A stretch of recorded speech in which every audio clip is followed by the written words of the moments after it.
You're listening to the Comic Crusaders podcast. I am your host, Al Mega, CEO of Comic Crusaders and Undercover Capes.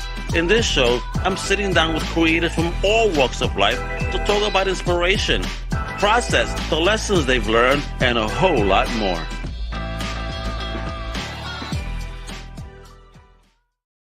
Well, Powder Man, this is your boy Al Mega. Welcome to a brand new Comic Crusaders podcast. And today, we're talking something a little bit different. That's right, folks. We're talking about this dope soundtrack that came out. That is dope design and all. And it's about a game that I think we've all loved. Where, you know, I know if you were in the New York quarter systems back in the day, you probably got into some fist fights playing this game. But it's a legendary game of Street Fighter. And homie over here, I'm more about to talk to, has had a dope part in this dope collector's edition vinyl boxes set that's out here. Let me introduce this man himself. He's a designer. He's a monster. We're gonna learn all about him right now. The one, the legendary Mr. Tetz. How you doing? What's up, Al? Thank you for having me today. Tetz or Tetz? Huh? It's actually Tetz, but I don't know why it's that. So I just accept Tetz by now.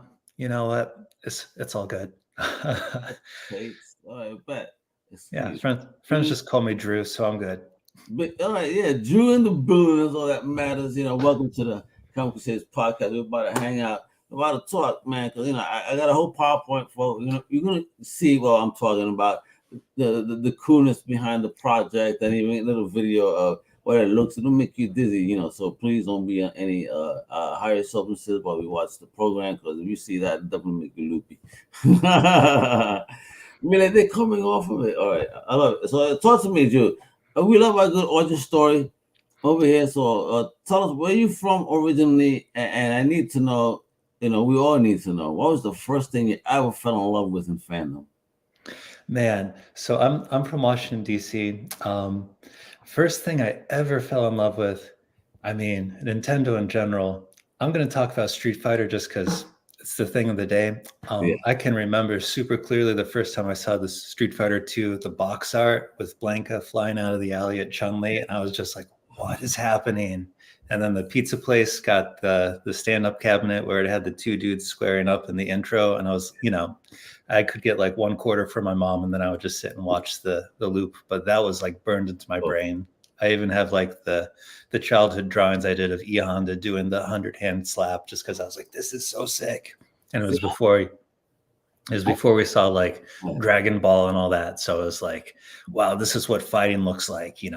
They can throw fireballs, they can fly with their head across the screen, all that. So that was definitely a key touch point. Street Fighter, Mega Man, a lot of the Capcom stuff. So getting to come around, this year and work with them on some fan stuff was like beyond a dream come true. I just never thought it would happen. I'm sure. I'm from that generation that was going to the quarter joints, back in Times Square, breaking night. One of my boys was kicking ass, one day, like murdering everybody. I remember my ex-brother-in-law, he almost got beat up because he kept beating everybody. He got mad. It's about time to real fisticuffs, real street fighting. When Street Fighter turns into the real street fight. Back in the day, it's crazy, And I like how, let me tell you that, I'm all right with it. People hate me when I'm Blanka, for example, because I remember playing one day in Xbox, and we were live when they did that live joint. And I was Blanka, and I just kept him doing the corner, and he just kept doing the electrocution move. I know it's cheesy. Man, this guy was cursing me the whole time. You got to find a way to stop it, cheese, man. Just try to stop it. I know it's cheese. I know it's horrible, but cheese, hey, listen, man, I'm not the best. I'm going to use what I could do. They got to get the fireball in there. They got to learn to counter it. That's on them. You ain't know how to fight me when if we ever play, I know what Al's going to do. I'm going to murder him right now. Nothing but fireballs. Love it. All right, so talk to me about your journey then as an artist. How did you even get started into like diving in? You know what I mean? Were you a lone wolf, or did you have a tribe before you dove in? Like, what was all this about? Like, how did you even get into it? Yeah, I was a pretty standard design school, straightforward. I thought I was going to get into a studio industry job kind of stuff. I didn't. Ended up freelancing. I think the story of a lot of my generation, where we end up working 5 to 7 jobs while we're kind of trying to work the one job we actually studied for. Yeah, really but then like I found we haven't really talked about it yet, but I'm just going to pull up a little preview of it for those who haven't seen it. This is what I do, which is animated records with flip mats. It's kind of a spin on like the super old school pre-cinema animation format, the zoetrope. Yeah. And like I had heard about it in school and photography class and stuff. I saw like the old school carousel one at the Children's Museum when I was a little kid. And so I was like, yeah, okay, this is a cool, legitimate animation format. But I never realized you could like put it on a record player until I saw a couple guys, Kevin Folks, aka DJ Food. He's a really sick designer. He did a lot of the stuff for like Ninja Tune back in the day. He did a lot of the Toonami bumpers. Oh, so cool. Yeah, so that's the 2000 ones with the like, oh, what the hell? It's a Gundam. Like he did the beat back of that. Yeah, he did the beat for that. Hey, listen, I seen some back in the day that I used to, I was smoking back, late at night, of course, and you see these joints. I'm like, did I just see what I think I just saw? Like, what the fuck? There are some of these commercials I never saw again. I'm like, huh? Did I really see it then? so like DJ Food, definitely have to shout him out as just a OG of the whole electronic music scene. He did a ton of great work for them, but also just for the nerds, like he did a lot of the music those in those old school Toonami bumpers. So when I got to meet him later, I was like, yo, thank you for, progressing the zoetrope medium so much, but also, man, I have to tell you, that got me so hyped up to watch some robots beat the shit out of each other. So shout out DJ Food. Yeah, you know what? Since you showed the mat, let me show the right here real quick so people can see. Check it out. That's how look how sick, dude. Yeah. And so the way that a zoetrope works is it's this is set up to spin at the same rate as a 33 RPM record. So when you look at it through like a phone or under a strobe light, it tricks your eyes into seeing it as one moving image, like a static animation, instead of seeing it as just a blur. So it's a trip because they figured this out before they figured out like film projectors or moving cameras or whatever. They were just like, okay, I can spin this carousel, and if it like flickers, it'll trick my eye into seeing the horse running. And like they figured that out before they got to the projector or the flip book even, which doesn't make sense to me. But 200 years later, I'm trying to capitalize on it, make some cool shit. Yeah, well, it definitely was effing fire. So, talk about it then. And how did you get then involved in all of it? What happened? The whole field of design. Like, what was the day like? What was the day that when you said, "This is what I want in life"? Yeah, so it was like I said, when you're well, honestly, our whole generation, I can relate to. I'm sure. No matter what field you're in, you probably had to work a couple other jobs, trying to get to it.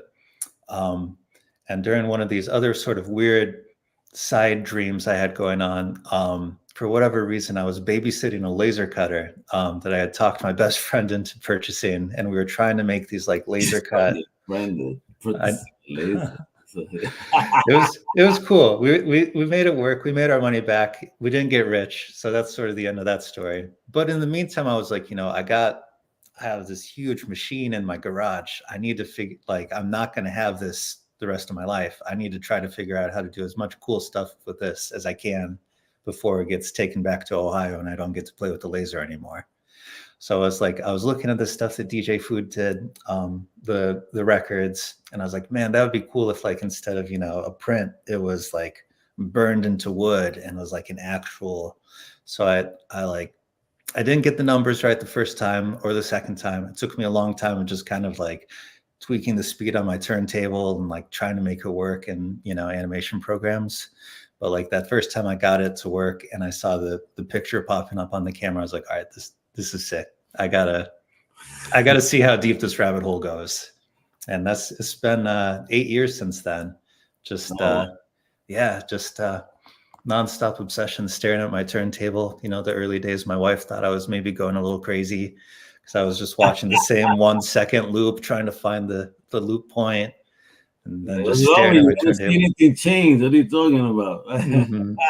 Yeah, I know, and any of my animators out there can relate to like spending 3 hours on like 2 frames, and you're like, yes. And then your partner comes in and is like, what happened? You're looking at the same thing that you were this morning. And you're like, no. So talk to me, because apparently your work seems to intersect, music, visual arts in innovative ways. So what do you get inspiration to blend the mediums? Yeah, well, it's really nice for me because I've always been hugely, inspired by music, huge record collector, but I am not.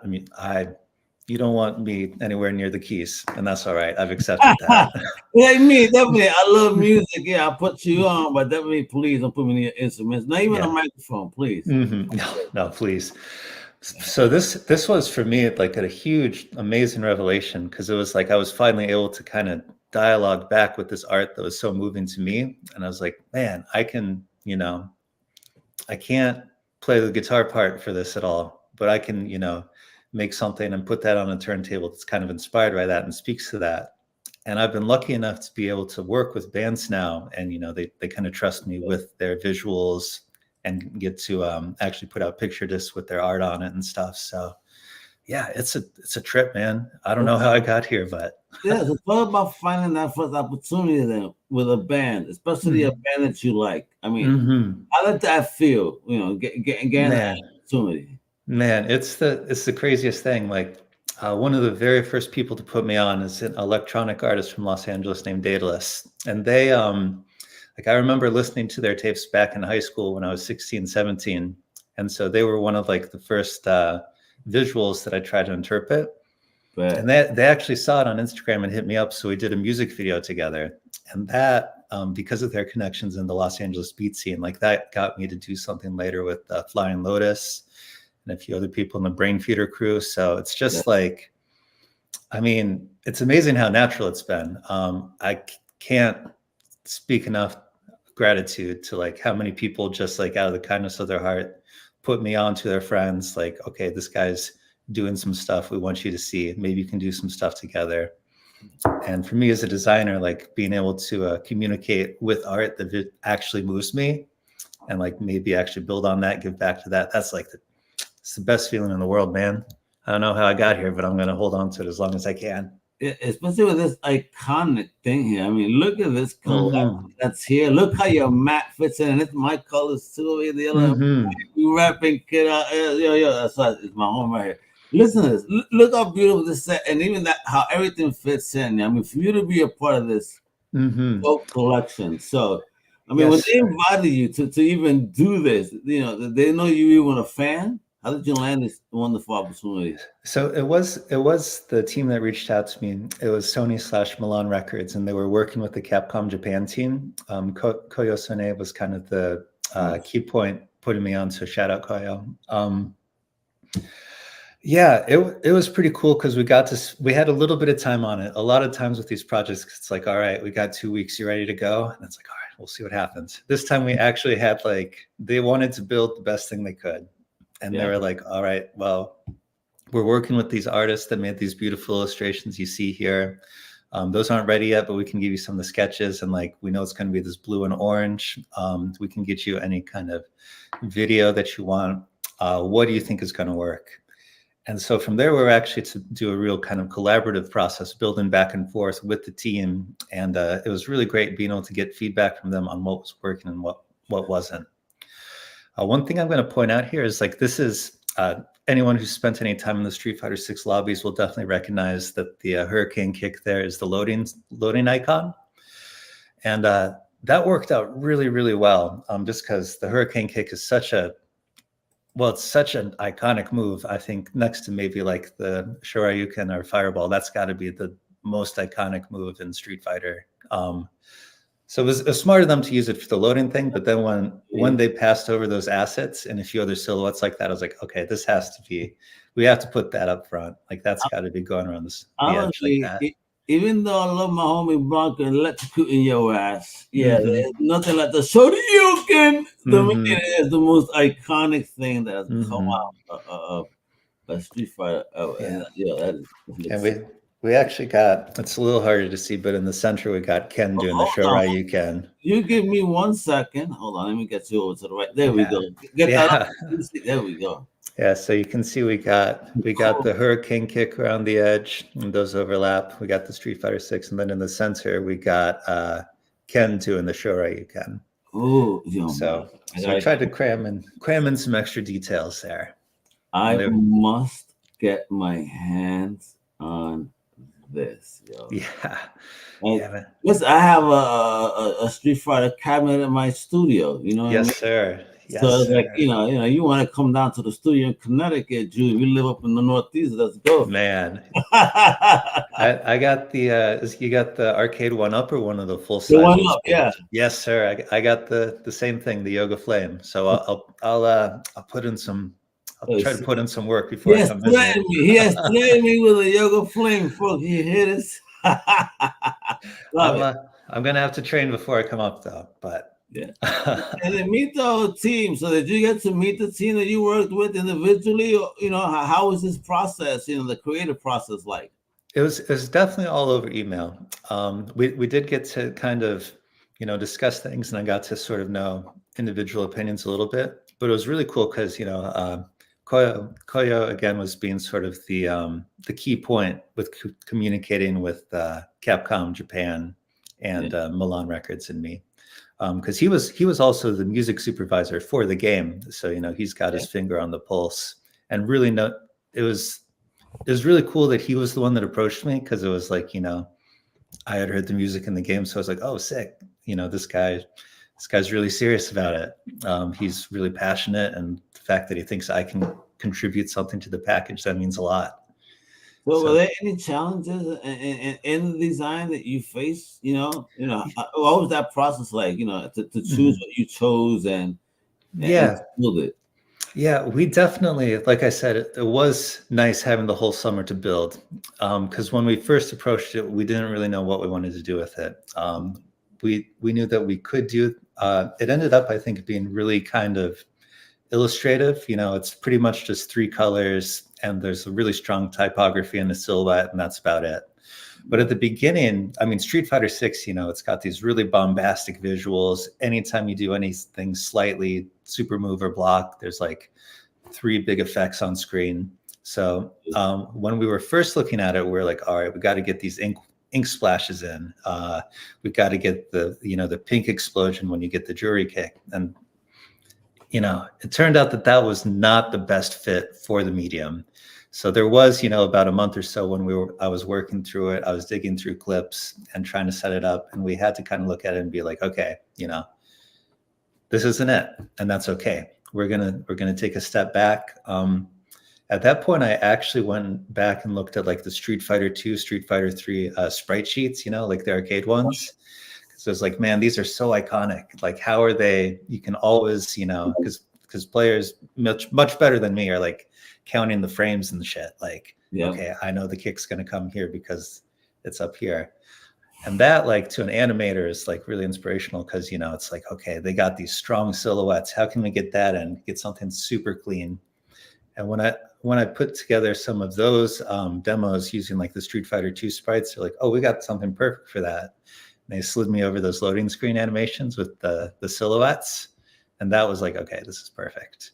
And it all came together from there, because it was just like, all right, we got to just break it down and make this as clean as possible. I love it. This is it. This is the dream. This is what I wanted. Thank you so much. But so, really, like, this is so funny, because you definitely associating something that goes so old school. It's like, well, it's so inspired. I mean, honestly, like, to bring this, I mean, what are you looking to do with this beyond this? Because this looks fire. So I'm already kind of in love. Like, all right, I got to get a record player. I need my John right now. Fuck me up. I love it. Like what's the and you're working with bands, but do you have a bigger plan? On how you're gonna work with these? Man, like I said, I have already surpassed anything I ever dreamed of. So, like, sitting here and saying, yeah, I did something for Capcom, I'm like, that's the limit, bro. Forget. Yeah. Well, it's like I've already broken that limit, so it's like I don't even know. Yeah, Joe fans, Transformers, so one transforming. Man, if I could get the Transformers or the Gundam Connect, I need some giant robots. Let's bring it, bro, for Chewy Nissan's robots. All right, so collaboration. I mean, collaboration is key. How comfortable you feel. I mean, now.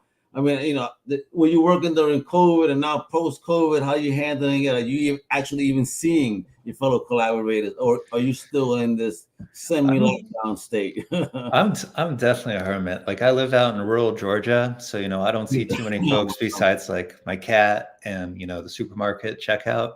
But I mean, the beauty of the internet is that I'm working with people in London and Japan and San Francisco, so I never feel lonely. It's weird being one of like 5 people in a field because not that many people are making record animations. Wow.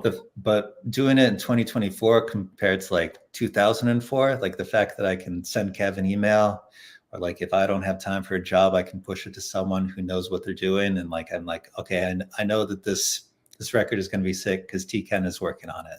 So there's no jealousy among us. It's just like, all right, we all just want to make the best stuff we can. So shout out to my 4 or 5 other Zoetrope creators out there. There's not many of us, but we're all putting in work. So yeah, man, for that to be part of that beautiful set. I mean, yo. Yeah, man, I'm stoked on it. And all the other illustrations that they did, like I'm gonna have to get, I don't know whether to keep it out and listen to it or frame it to put above my cabinet. That's going to be the real question. Have you got an early scoop of it yet, or what? I haven't gotten it yet. I think they're waiting on the just the hard box is the last piece that they're waiting on for manufacturing. All right. Oh man, yeah. But I'm stoked. I mean, who wouldn't be? It's beautiful. Your drawing looks beautiful. So, how do you see your work then? It's evolving. Come on, man. I want to manifest here. Yeah, you have to manifest. Don't tell me about big. We're gonna see you evolve. Yeah, man. Would you like to work in maybe real animation at some point? Like, yeah, man. Beyond this, Yeah, man. That would be sick. I mean, everything. I'm kind of a standards-based designer, so I come from graphic design where it's like, I'm not necessarily trying to tell my own story. I'm trying to get what you want to say and put that back out as much as possible, and that's cool with me. I'm happy in that space because I love executing other people's vision. Awesome. But working. Do you hear this? But like working with like artists and musicians when they're bringing so much creative energy to the table that you're like, man, I can't help but get fired up and want to give back. That's what gets me charged up, man. And there's so many, like, just the opportunities I've had, the brilliant people I've gotten to work with who inspire me. It's like, I just want to keep raising that level. If someone ever, wants to throw me a huge grant and we can do like a carousel and it's going to be like an animated 12-foot sculpture, I'm down. I can't afford that, but if anyone's got carousel money, hit me up, I guess. Not to make anyone jealous, but is there any particular project that you could say is your favorite project you've ever worked on? Man, favorite. This one definitely for the audience here. I definitely think that Street Fighter is like pretty top of the hill, at least until I get Mega Man. But I have gotten a couple other sick ones. The I Am 8-Bit team, they're a great record label that puts out like video game and a lot of nerd-based soundtrack stuff. Oh, and cool. they put me on for the Netflix edition of the Cowboy Bebop soundtrack. Oh, fire! So, yeah, man. So that was with the Yoko Kanno like wax and everything, and I was like, I get to be in a box with the wax that has Tank on it. Like, oh, so bro, what? Yeah, that's a career high. I'm still kind of chasing that. But but I've done it, so I'm good forever now. I'm gonna have something to tell the grandkids. Yeah, you got more coming for sure. Yeah, man. Like, all right, so do you tour at all? Like, if people want to meet you and things like that, like, what do you do? How can people connect with you? Or I know you said you're a hermit, but I'm pretty sure you got to get out there a little bit. Come on, guys. Man, I'm gonna try to get out there more. The team did try to get me out for LA Comic-Con for this event. I didn't get to go, unfortunately. I had some other stuff happening for work, but shout out to Milan. Eric get in the way of real stuff. I know. Work ruining all my work. Yeah. But shout out to the Milan team for trying to get me out there. And hopefully I would love to get to another convention at some point, even if I'm just chilling, because that's such a cool space, seeing all the other creators and what they're making and all the fans reacting to it. It's so Listen, cool. I know a particular company that would love what you do. Yeah, let them know. Yeah, I'm here. I know exactly who would love yo. It's a marriage made in heaven. Let me tell you. All right, we got to make it happen. So all right, so in your journey and everything you've learned thus far and what you've done, like what would you tell up and coming individuals, especially in this very niche, if you will, Hmm. however you want to pronounce it, Yeah. market, the zoetropes. I mean, trying to step up. What would you tell them?